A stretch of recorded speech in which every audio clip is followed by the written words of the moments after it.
देवाची ये द्वारी उभा क्षण भरी, तेणे मुक्तिचारी साधी येल्या, हरिमुखे म्हणा पुण्याची गणना कोण करी। प्रस्तुत प्राप्त प्रसंगी प्राप्त स्थळी।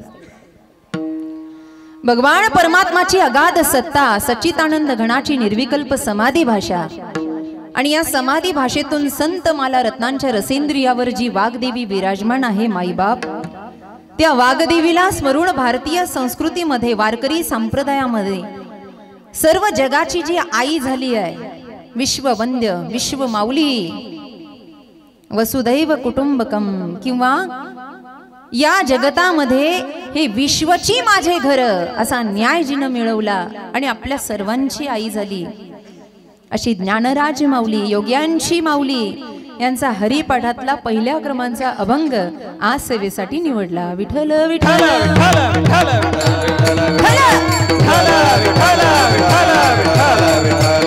सरळ भावार्थ असा आहे, अभंग सगळ्यांच्या पाठ आहे, सगळ्यांच्या ओळखीचा आहे। ज्याच्या पाठ नाही तो वारकरी नाही, उलटा सुलटा सगळा पाठ आहे, सोपा अभंग आहे। आणि म्हणून मुद्दामून आज पहिल्या दिवशी देवाच्या दारात उभा राहण्याचं महत्त्व सांगावं म्हणून हा अभंग घेतलाय। माऊली म्हणतात, अरे देवाच्या दारामध्ये एक क्षण सुद्धा फार महत्वाचा आहे। अन्नाचा कण आणि देवाचा आणि साधूचा क्षण महत्वाचा आहे बाबा। म्हणून देवाची द्वारी उभा क्षण भरी, माऊली काय होईल त्यानं, तेणे मुक्तिचारी साधी येल्या। सलोकता समीपता स्वरूपता आणि सायुज्यता। सलोकता भगवत धामाची प्राप्ती होईल, स्वरूपता भगवत स्वरूपाची प्राप्ती होईल, समीपता भगवंताच्या समीप जाल आणि सायुज्यता म्हणजे भगवंताचं स्वरूप प्राप्त कराल। या चारही मुक्त्या सहज मिळतील माऊली, सहज मिळतील। त्या काय चॉकलेट आणि गोळ्या आहेत काय माऊली, सहज मिळतील का? अरे मिळतील बाबा। अवघडाचं सोपं केलंय ना, किती सोपं केलं, अगदी सोपं। कसं?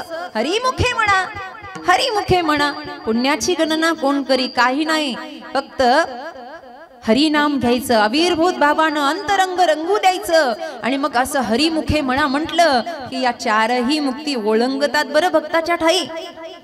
त्या येऊन उभा राहतात, आम्हाला स्वीकारा। माऊली संसार व्यापलेला आहे, कसं भजन करावं?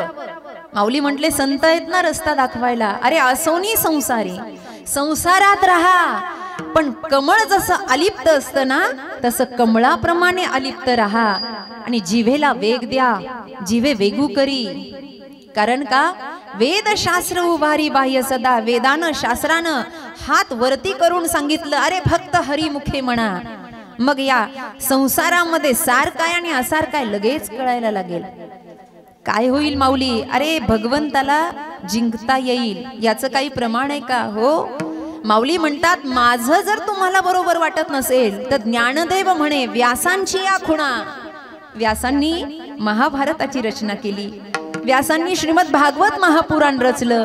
या संतादिकांचं बघा, पुराणातली वाणगी पुराणात असं म्हणू नका, त्यांच्याकडे लक्ष द्या। ज्ञानदेव म्हणे व्यासांची या खुणा। काय? फक्त हरिमुखे म्हणा म्हटलं, कृष्ण कृष्ण म्हटलं तर द्वारकेचा राणा कुठे गेला? पांडवांच्या घरी गेला। मग तसं जर त्याच्या सहित मुक्त्या प्राप्त करायच्या असतील तर हरिमुखे म्हणा पुण्याची गणना कोण करी।